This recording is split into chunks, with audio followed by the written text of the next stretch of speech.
If you're sunburned right now, this is exactly what you need to do to heal it as fast as possible. And just as importantly, what makes it worse? I'm a board-certified dermatologist, and I'll walk you through how to calm the burn quickly, what actually speeds healing versus the myths that don't, and why a sunburn is so much more than a few uncomfortable days. Because the burn fades, but the damage underneath doesn't always go with it. And this matters more than most people realize. A sunburn isn't just skin being irritated, it's visible DNA damage in your skin cells. And the research is clear. Just 5 blistering sunburns before the age of 20 can raise your melanoma risk by about 80%. So treating a burn fast is about comfort today, but preventing burns is about something much bigger. So here's the plan. Why a sunburn is genuinely bad for you, how burns stack up over a lifetime into cancer risk, the fastest way to calm and heal a burn, the truth about aloe, and my go-to tips for the sunburn you get on vacation when you're far from home.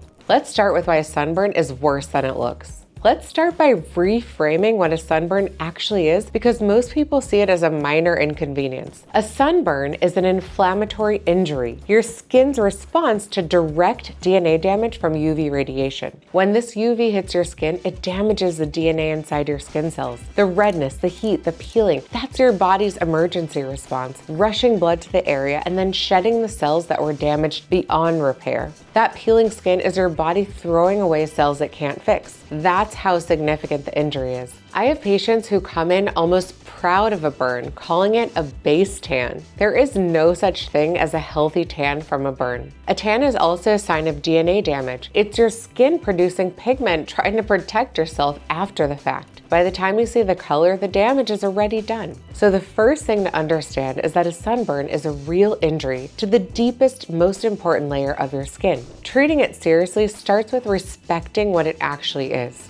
And that matters even more when you realize these injuries don't just heal and disappear. They add up. Here's the part people don't connect. Your skin keeps a record. Every burn you've ever had is remembered in your skin's DNA, and it accumulates over your lifetime. Your cells are constantly repairing UV damage, but that repair system isn't perfect. Each burn adds mutations, and over years, those mutations can build to the point where a cell starts growing out of control. That's skin cancer. This is why the number of burns matter so much. As I mentioned, 5 or more blistering sunburns before the age of 20 is associated with roughly an 80% increase in melanoma risk and a significant jump in the more common skin cancers too. I see this every week. Patients in their 50s and 60s whose skin cancers trace directly back to the number of sunburns in teens and 20s decades earlier. The burn from a beach trip at 16 can literally show up as a diagnosis at 55. So the lesson isn't to panic over past burns. You can't undo those, and worrying doesn't help. The lesson is that every burn you prevent from here forward genuinely lowers your risk. Prevention is never too late to start, which brings us to what you actually do when you're already burned, because the goal is to heal fast and limit the damage. So you're already burned.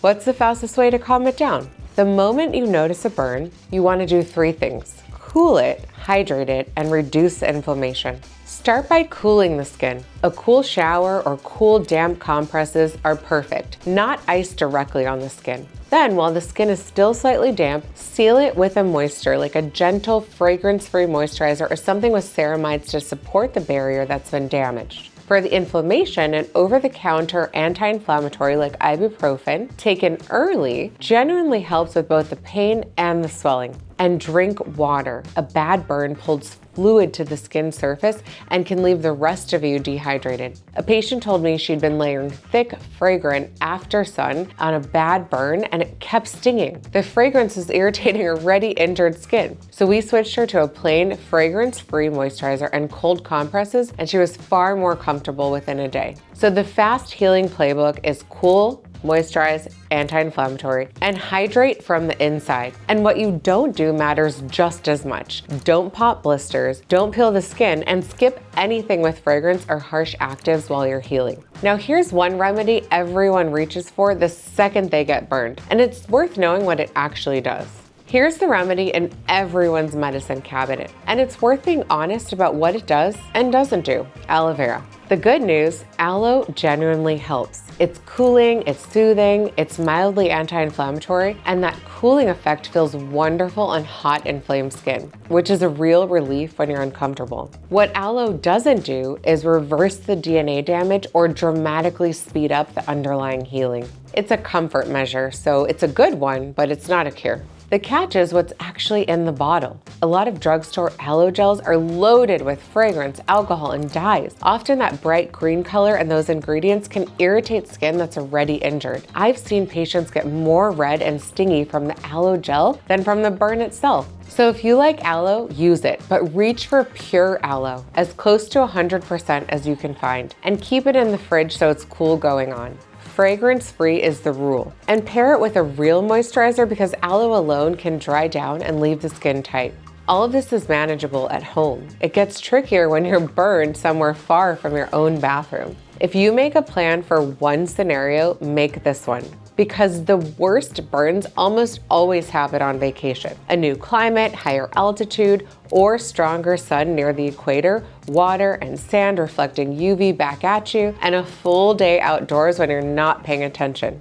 The best vacation burn tip is prevention built into your day. Reapply broad spectrum sunscreen SPF 30 or higher every 2 hours, more often after swimming or sweating. Don't rely on a single morning application to last the whole day. Seek shade in the peak hours, roughly 10 to 4 p.m., and use hats and UV protective clothing because clothing is the one form of sun protection you never have to reapply. But if you do get burned far from home, work with what you've got. So cool showers, run a washcloth under cold water for compresses, grab some plain ibuprofen and a basic fragrance-free moisturizer from any pharmacy, and stay out of the sun for the rest of the trip, at least during peak hours, so you're not burning already burned skin. And a real warning sign. If a burn blisters severely over a large area, or it comes with fever, chills, or dizziness, that's sun poisoning, and that's a reason to see a doctor even on vacation. So the vacation rule is reapply, cover up, and seek shade to prevent it. And if it happens anyway, cool, moisturize, and protect the skin from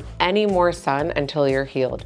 Now, if you're on vacation in a sunny climate, maybe in the Caribbean, often there's real aloe. So real aloe plants, you can clip an aloe leaf and break it in half and just squeeze out that aloe juice from the actual plant. That is the best healing mechanism, especially when you're on vacation. So the whole thing comes down to this. A sunburn is a real injury that adds up over a lifetime. So treat it fast, cool, moisturize, anti-inflammatory, hydrate. Use pure fragrance-free aloe for comfort, and above all, prevent the next one, especially when you travel. Since preventing burns comes down to the sunscreen you'll actually wear, I broke down the best sunscreen for every skin type, oily, dry, sensitive, and pigmented, and it's right here. I'll see you over there.